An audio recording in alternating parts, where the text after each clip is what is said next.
En esta mañana tenemos una lección rara de Navidad que estuvimos estudiando el martes.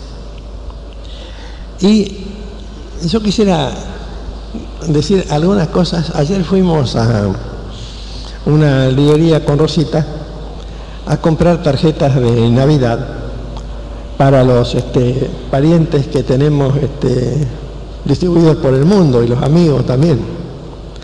En Estados Unidos tengo, por ejemplo, una sobrina que algunos de ustedes conocen, Cookie, hija de mi hermana. Cookie tiene 5 nenas, ya preadolescentes, no son chiquititas, una escalerita. Entonces cada una necesita una tarjeta, un regalito, alguna cosita. Y vamos a mirar por ahí para mandarles algo, para escribirles algo, algunas cositas para ellas, para otros parientes, para otros familiares y amigos que tenemos por todos lados. Y vi la gran cantidad de regalos y tarjetas que tienen a Papá Noel. El martes yo hablé un poco de Papá Noel y les expliqué a los que vinieron el martes cómo Papá Noel está sustituyendo a Jesús. Ayer me puse a conversar con una señora que tiene un kiosco en la peatonal, cerca de casa, porque yo vivo ahí cerca. Con un kiosco le digo, pero mire, el que cumpleaños no es Papá Noel, el que cumpleaños es Jesús, le explicaba yo a ella. Y no me podía entender. Le digo, sí, mi Papá Noel es un personaje creado por la fantasía, pero el protagonista de Navidad es Jesús. Él vino para salvarnos, ese tema, todo lo que ustedes se pueden imaginar. Me miraba como si ella hubiera descubierto América. No lo podía creer. Pero mire, dice, son de Papá Noel, pero le vendo 5 por $1, no me acuerdo qué peso me... Le digo, no, pero no es el asunto del negocio, es el asunto del mensaje. Y nosotros mismos nos metemos en estas cosas sin darnos cuenta. La lección de hoy explica algunas cosas, no tanto para que uno considere pecado. Pecado es si uno tiene una intención pagana. El pecado es intencional. Es intencional. Pero en el caso de Papá Noel y de los demás casos, yo quería volver a mencionar un pasaje que hemos estudiado profundamente hace pocos meses en el libro de Éxodo capítulo 32, del que vamos a leer muy pocos versículos, porque es un poco tarde.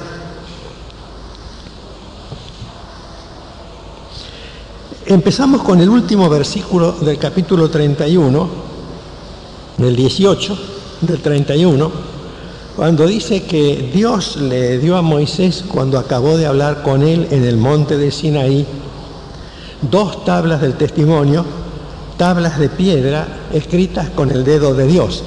Ahí estaban los 10 mandamientos. Y viendo el pueblo que Moisés tardaba en descender del monte, se acercaron entonces a Aarón y le dijeron, levántate, haznos dioses que vayan delante de nosotros, porque a este Moisés, el varón que nos sacó de la tierra de Egipto, no sabemos qué le haya acontecido. Y a Aarón les dijo, apartad los zarcillos de oro que están en las orejas de vuestras mujeres, de vuestros hijos y de vuestras hijas, y traédmelos. Entonces todo el pueblo apartó los zarcillos de oro que tenían en sus orejas y los trajeron a Aarón, y él los tomó de la mano de ellos y le dio forma con buril e hizo de ellos un becerro de fundición. Entonces dijeron, Israel, estos son tus dioses que te sacaron de la tierra de Egipto. Y viendo esto a Aarón, ustedes se acuerdan que Aarón era hermano de Moisés, era el sumo sacerdote y el jefe espiritual del pueblo. Viendo esto a Aarón, edificó un altar delante del becerro y pregonó a Aarón y dijo, mañana será fiesta para Jehová. ¿Se acuerdan de esto? Lo destacamos mucho el otro día, hace ya unos meses. Mañana será fiesta para Jehová. Porque Aarón no quería rendir culto al becerro. Sin embargo, se plegaba a la tradición del pueblo, porque lo del becerro no era una iniciativa improvisada, que en el momento se les ocurrió hacer un becerro, sino que la adoración del becerro, como la adoración del buey Apis y todo eso, venía de Egipto. Y durante 400 años que ese pueblo había vivido en Egipto como esclavo en la tierra de Gosén, había asimilado muchas de las costumbres egipcias que había incorporado a su propia cultura. Entonces, cuando hicieron el becerro, no fue fruto de la casualidad. Aarón mintió cuando le explicó a Moisés las cosas, porque vino Moisés, dice el versículo 21, y dijo a Aarón: ¿qué te ha hecho este pueblo que has traído sobre él tan grande pecado? Y respondió Aarón: no se enoje, mi señor, tú conoces el pueblo que es inclinado al mal, porque me dijeron: haznos dioses que vayan delante de nosotros, porque a este Moisés, el varón que nos sacó de la tierra de Egipto, no sabemos qué le haya acontecido. Y yo les respondí: ¿quién tiene oro? Apartadlo. Y me lo dieron, fíjense la explicación, y lo eché en el fuego, y salió este becerro.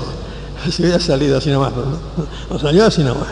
Lo que hemos leído recién es que él tomó los zarcillos de oro que trajeron a Aarón, y dice el versículo 4 que leímos recién, y él los tomó de la mano de ellos, le dio forma con buril e hizo él un becerro de fundición. La responsabilidad era también de Aarón. Entonces, cuando hicieron eso, dice el versículo 6, volviendo a la lectura inicial, al día siguiente madrugaron y ofrecieron holocaustos y presentaron ofrendas de paz que correspondía a la liturgia de Israel.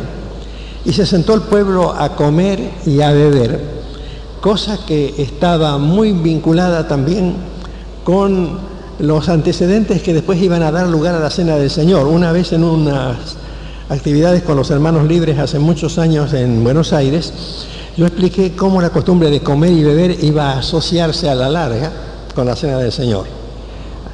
Si ustedes se ponen a investigar eso, algunos pasajes, ellos armaban toda una ceremonia. Es decir, comer y beber no era simplemente comer y beber, era parte de la ceremonia, parte de la liturgia en aquella época incipiente y sin ningún sentido especial.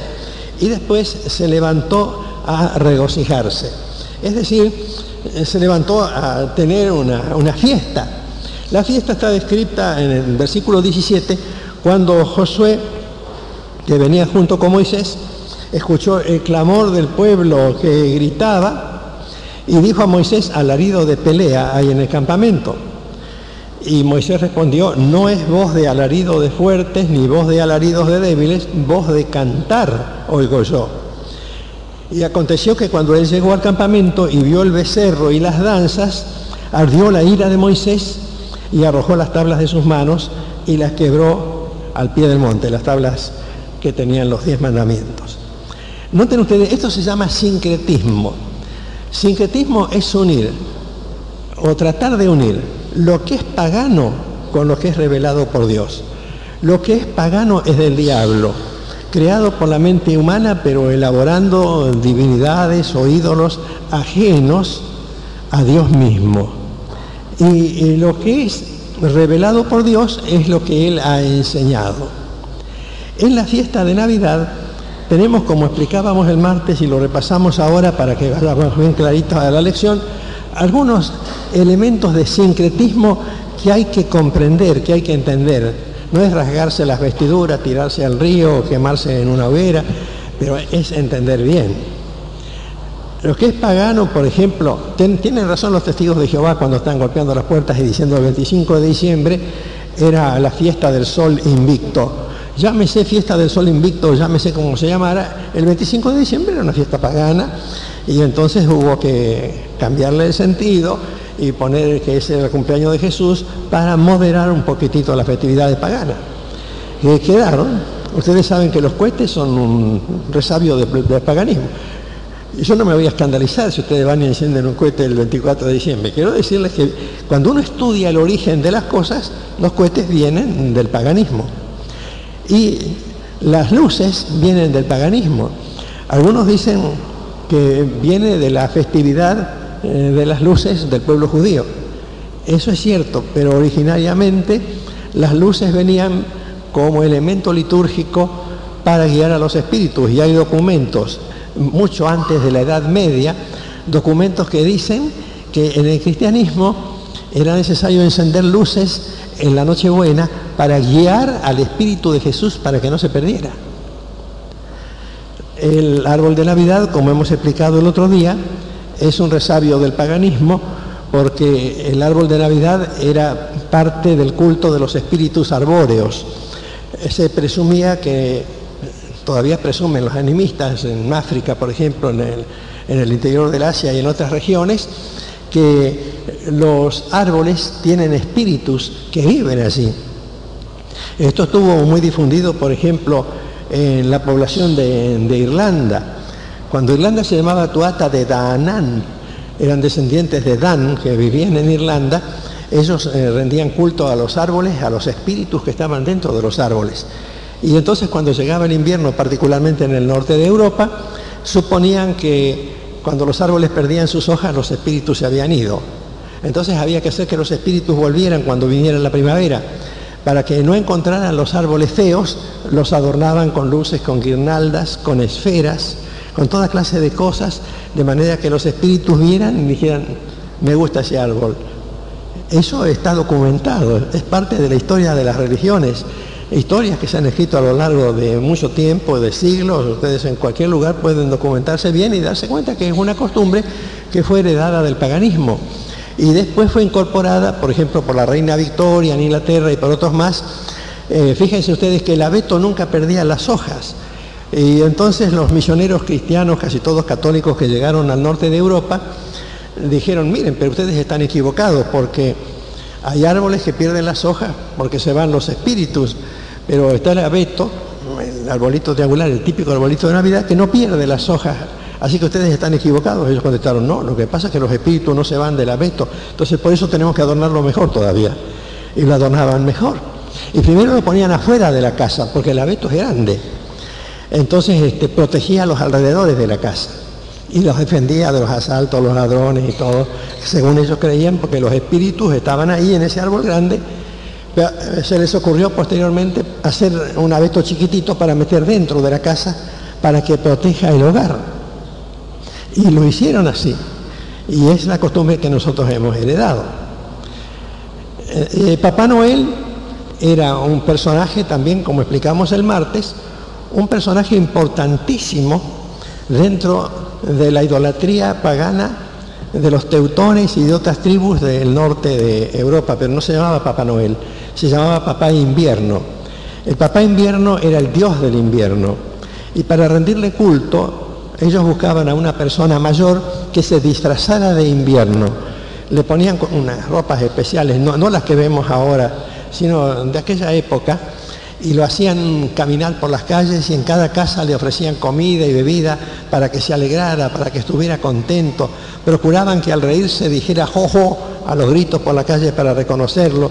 Le ponían campanas en las manos y todo. ¿Por qué? Porque ellos decían, tratando bien al Papá Invierno, que representaba al Dios Invierno, conseguimos la benevolencia del invierno para que no se nos hundan los barcos por las tormentas en el mar Ártico, para que no se nos congelen demasiado los ríos, para que los vientos no sean demasiado fuertes y para que muchos de nosotros no nos muramos de frío. Entonces le rendían culto al Papá Invierno. Pero ¿qué pasa? Que en el norte de Europa, ¿cuándo llega el invierno? El 21 de diciembre. ¿Cuándo llega la Navidad? El 25 de diciembre. Entonces, cuando llegaron los misioneros y enseñaron que el 25 de diciembre era una fiesta de Navidad, entonces ellos dijeron, bueno, a Papá Invierno lo vamos a llamar Papá Navidad. Noel en inglés y en otros idiomas del norte de Europa, en alemán también, Noel es Navidad, quiere decir Navidad. Está bien que en inglés también Navidad se dice Christmas, por si hay algunos chicos que hablan inglés acá. Es cierto que se dice Christmas, pero también se dice Noel en inglés. Y entonces le pusieron Papá Noel. ¿Y Papá Noel quién era? El Dios invierno, el Dios protector del invierno, que llegaba en Navidad, llegaba junto con el invierno. Y esa tradición siguió durante mucho tiempo, hasta el año 1931. En 1931 la empresa Coca-Cola asumió la responsabilidad de promover la imagen de Papá Noel usando los colores de Coca-Cola. ¿Cuáles son? Rojo y blanco. Rojo y blanco. Y vistiéndolo de Papá Invierno, porque aquí, que es un calor bárbaro, Papá Noel siempre está vestido de invierno, ¿se dan cuenta? ¿Por qué está vestido siempre de invierno Papá Noel si acá hace calor? Sencillamente porque tienen que respetar el origen pagano de la tradición. Papá Invierno. Eso se llama sincretismo. Es decir, a veces uno lo hace inocentemente. Yo me acuerdo una época cuando yo era chico, que este templo tenía unas ventanas diferentes, más accesibles, y que en las fiestas de Navidad, el 24 de diciembre, no sé si alguno de mi edad se acuerda, tal vez Bisoglio, que es más joven que yo, entraba Papá Noel por la ventana en las fiestas de Navidad de la iglesia. Lucero se acuerda. Y en muchas iglesias se hacía eso, pero se hacía con inocencia, con inocencia. El sincretismo es el peligro de introducir las cosas a sabiendas.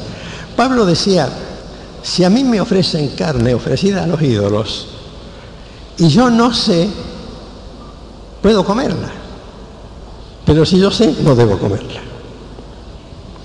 En eso está la diferencia. Uno dice: qué lástima, los chicos están llenos de ilusiones, sería lindo que sus ilusiones se formaran en torno al niño Jesús, que Jesús fuera para ellos lo realmente importante. ¿Qué pasó con este pueblo de Israel? Que ellos se ve que ya lo traían en la sangre, no era que lo inventaron ahí, se fue Moisés, vamos a inventar ahora. No, ya venían así de fábrica. El propio Aarón, que era conductor espiritual, ya venía así, ya se había acostumbrado al sincretismo, y el sincretismo abarca muchos riesgos, hay muchos peligros, ¿no? Ayer me tomé un ratito, como a las 12 de la noche, para verlo a Héctor Jiménez. Y vi un espectáculo, no lo voy a relatar porque son las 11 ya, de sincretismo, cuando se junta lo que es del mundo con lo que es de Cristo. Claro, la gente estaba entusiasmadísima, porque yo no sabía que Jiménez tiene, no sé si todos los días, pero por lo menos anoche tuvo como 15 minutos, tal vez 20, en televisión, en el canal Crónica. Un espectáculo tremendo de sincretismo religioso. El peligro está en que el sincretismo lo pongamos adentro de nuestro corazón. Y entonces que lo más importante, que es Cristo, quede desplazado, no solamente en la fiesta, sino siempre. Porque fíjense que en este caso del becerro de oro no era ninguna fiesta especial. Estaban en el desierto, habían salido de Egipto, no estaban todavía formados como pueblo estructurado, faltaban muchas cosas de la ley todavía. El sincretismo les nació de adentro porque no habían aprendido a diferenciar lo que es del mundo y lo que es de Dios. Es decir, no habían aprendido lo que es santidad. Santidad es apartarse del mundo. Es algo que nos da Dios, el apartarnos del mundo. No el irnos fuera del mundo, porque Jesús oró y dijo: no te ruego que los quites del mundo, sino que los guardes del mal. Yo no estoy tratando de asustarlos, sino de hacerles pensar. Si no lo piensan, si no pueden retroceder este año porque no van a ir a desmantelar las cosas, piénsenlo para el año que viene. Piénsenlo como algo que es importante, que llevó a Moisés a romper las tablas de la ley. Pero fíjense que Aarón creía sinceramente que era un culto a Dios. Él dijo: bueno, total, le pongo el becerrito de oro, en fin, le doy el gusto a la gente, pero le rindo culto a Dios, porque el mismo Aarón dijo: mañana será fiesta para Dios. Y Dios rechazó esa clase de fiesta.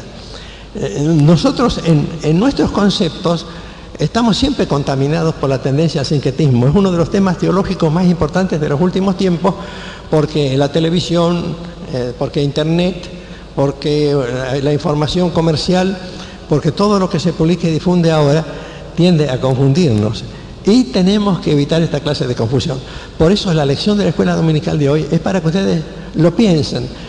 No para que lo tomen de una manera extrema, sino para que lo piensen y lleguen por convicción interna a darse cuenta que el sincretismo penetra de una manera y después va quedando, de modo que parte de nuestro corazón y de nuestra vida no lo hemos entregado completamente al Señor. Que Dios les bendiga, hermanos, y que la lección de hoy sea muy provechosa para todos ustedes.